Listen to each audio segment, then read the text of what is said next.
Julia Perez menjadi buronan karena tidak memenuhi panggilan pihak Kejaksaan Negeri Jakarta untuk melaksanakan hukuman 3 bulan penjara.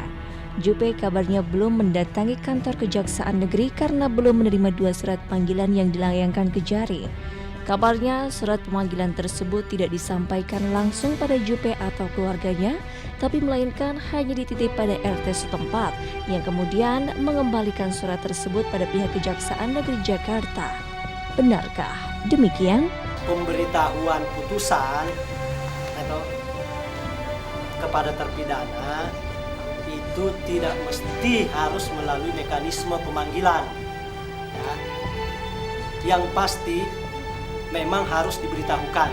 Pemberitahuannya itu bisa berbagai cara. Bisa dengan mekanisme pemanggilan, bisa dengan mekanisme dijemput baru disampaikan.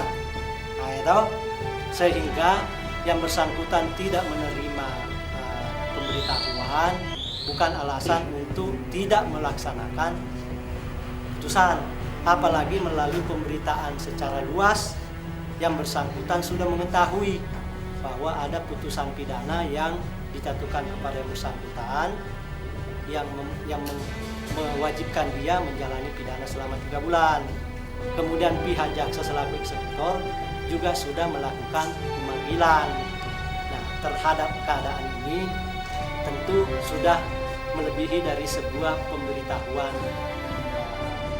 secara formal. Mekanisme pemanggilan terhadap pelaksanaan pemidanaan itu tidak diatur mesti harus disampaikan kepada yang bersangkutan. Sebenarnya begitu menerima putusan, seketika itu juga bisa dilaksanakan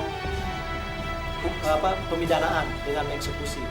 Hanya saja kita dalam melakukan upaya-upaya penegakan hukum, tentu kita melakukan pendekatan-pendekatan yang persuasif, elegan, dengan harapan bahwa semuanya bisa diterima secara baik. Hingga berita ini dilansir, Jupe belum juga memenuhi surat panggilan Kejaksaan Negeri Jakarta.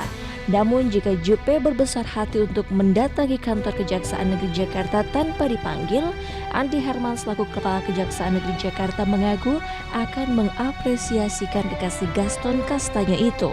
Tentu kita mengapresiasi, saya katakan kalau dia datang secara sukarela dan atas inisiatif, tentu wajib kita mengapresiasi.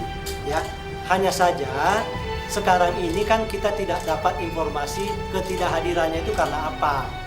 Kemungkinan berhalangan, tapi tidak diberikan informasi ke kita. Kalau besok kemudian ternyata baru sempat dan dia datang secara sukarela, tentu kita mengapresiasi itikadnya untuk bisa melaksanakan putusan. Pak, bisa dijadiin pembelaan nggak sih ketika sesuatu